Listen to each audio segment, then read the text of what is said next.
3, 2, 1. Buenos días, queridos hermanos. Para mí es un honor, como todos los miércoles en la mañana, tomar un tiempo para reflexionar la palabra de Dios. Solo quiero recordarle que estamos en la víspera del Congreso y el aniversario de la Iglesia entre el 3 y el 6 de octubre del presente año, en donde hablaremos sobre la familia. Y precisamente en la semana me hablaron algunas personas que por qué no tomaba un tiempo para hablar una reflexión, para explicar lo que dice la Biblia con respecto al trato con un hijo rebelde. Les suplico por favor que vea esta reflexión en un ambiente de oración, porque hablar de un hijo rebelde es uno de los temas más polémicos y más difíciles de entender para la vida espiritual. Así que si no está claro, le voy a pedir que por favor lo vuelva a revisar, y si no entiende algo o parte o todo, escríbame y yo con mucho gusto le aclararé cualquier duda al respecto. Así que para tratar un hijo rebelde existe un método en el Antiguo Testamento y otro en el Nuevo Testamento. En el Antiguo Testamento era muy claro que cuando se tenía un hijo que fuera contumaz y rebelde, era que tenía que ser exterminado. Le voy a leer Deuteronomio capítulo 21, del 18 al 21. Si alguno tuviera un hijo contumaz y rebelde, que no obedeciera la voz de su padre ni la voz de su madre, y habiéndole castigado no le obedeciere, entonces lo tomarán su padre y su madre, lo sacarán ante las autoridades, ante los ancianos de su ciudad y a la puerta del lugar donde viva. Y dirán a los ancianos de la ciudad: este nuestro hijo es contumaz y rebelde, no obedece a nuestra voz, es glotón y borracho. Entonces todos los hombres de la ciudad lo apedrearán y morirá. Y así quitarás el mal de en medio de ti, y todo Israel oirá y temerá. Así que primero debemos definir qué es contumaz. Es una palabra fuerte. Contumaz quiere decir que tiene firmeza de ideas, pero en una forma necia, aún advertido del error. También es alguien que se apega a sus creencias y rechaza el buen aprendizaje. En este caso, también es aquel que habla rechazando los mandamientos del Señor. Es alguien con una conducta errónea.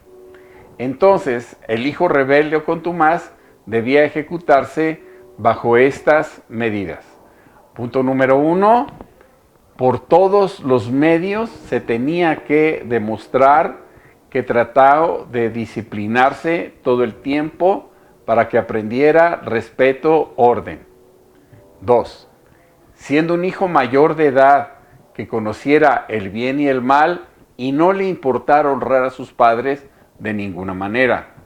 3, que habiendo faltado consistentemente el respeto a sus padres y usando la violencia o el maltrato, entonces tendría que ser ejecutado. Y 4, aparte de eso, tener un vicio o una adicción, manteniendo esa conducta errónea. Así que la ley era muy firme en este aspecto, porque se trataba de respaldar el cuarto mandamiento de la ley de Dios, que ordena que se tiene que honrar al padre o a la madre como principio de vida, porque lo contrario producirá muerte. Ahora estamos en el nuevo pacto, el pacto de la gracia, el favor y el amor de Dios en nuestros corazones. Y en la historia del hijo pródigo se nos explica cómo debemos de tratar en este tiempo de gracia a un hijo contumaz y rebelde, y podríamos verlo en la historia de Lucas 15, del 12 al 24. En esta historia, es la historia del hijo pródigo, vemos a un hijo mayor de edad, pero joven, que le pide a su padre su herencia por adelantado, la cual le es entregada. Después, en un momento, decide tomar su herencia y todo lo que él tiene, todo lo que es suyo, y se va de la casa paterna como huyendo. Así que no sabemos si se fue con autorización o sin la bendición del padre. El asunto es que el tipo desaparece. Luego sabemos que se gasta toda la herencia y todo lo que tiene en placeres mundanos. Esto lo identifica como un joven contumaz y rebelde, y pierde todo en un preciso momento en que empieza una hambruna. Así que él busca algo que hacer y encuentra un trabajo de cuidar cerdos, que de por sí era vergonzoso para los judíos. Pero ese trabajo le rendía poco o nada de ayuda, al grado de tener mucha hambre y querer comer del alimento de los cerdos. Hasta que estando en ese estilo de vida, dice la Biblia que vuelve en sí. Y dice, y regresaré a la casa de mi padre. ¿Por qué? Porque se arrepiente. Esta es la clave para ayudar a un hijo rebelde, que haya arrepentimiento.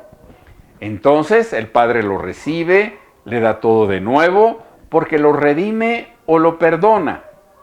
Pero quiero resaltar algunas cosas que debemos de meditar. Cuando el hijo decide irse, el padre no se lo impide. Era un hijo lo suficientemente mayor para tomar sus propias decisiones y riesgos. Punto número 2. El padre jamás lo va a buscar para que regrese. Nos da la idea que pasan los días, los meses o quizás hasta años, pero él solamente ora por su hijo. No se mete en el proceso de restauración del hijo.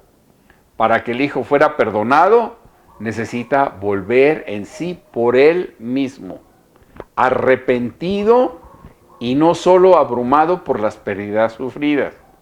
Lo cual debemos entenderlo que un hijo rebelde se puede recibir cuando implica una conversión saludable hacia lo correcto, pero no se acepta un aparente cambio de conducta. Necesita ser una persona 100% avergonzada por su antigua forma de vivir y ser, al grado de poder enfrentar cara a cara a su padre, capaz de pedir perdón y decirle: Padre, he pecado contra el cielo y contra ti. Ya no soy digno de ser llamado tu hijo. Así dice la historia bíblica. Es decir, el hijo se había convertido primero al Señor porque primero invoca el perdón de Dios, quien es el único que puede cambiar su corazón y su mente turbada, su mente contumaz y rebelde. Si no hay estas señales de volver en sí, tener un cambio saludable, pedir perdón a Dios y directamente a sus padres reconociendo sus faltas y confesarlas, pidiendo una nueva oportunidad, solo hasta entonces se le puede recibir de nuevo. Ahora bien, ¿cuánto tiempo tardó el hijo pródigo en volver en sí? No lo sabemos. Por eso, los padres se tienen que convertir en los más fuertes intercesores por los hijos rebeldes y esperar que ellos regresen por sí solos. No permitirles cuando regresen que falten a las normas, reglas y disciplinas de su hogar, sino es mejor que se vayan, porque si siguen faltando al respeto a sus padres, podría venirles algo peor. Y por eso Dios nos enseña en esta historia del hijo pródigo que era más saludable que el hijo contumaz se fuera a donde él quisiera y no se lo impidamos. Quizá lo que deba aprender aquel hijo es del dolor y el sufrimiento. Quizá esto le produzca a usted más preguntas. Por favor, hágame saber y le contestaré por escrito o en otra cápsula como estas sobre estos asuntos. Me dio mucho gusto poder platicar con ustedes esta mañana. Que Dios los bendiga y buenos días.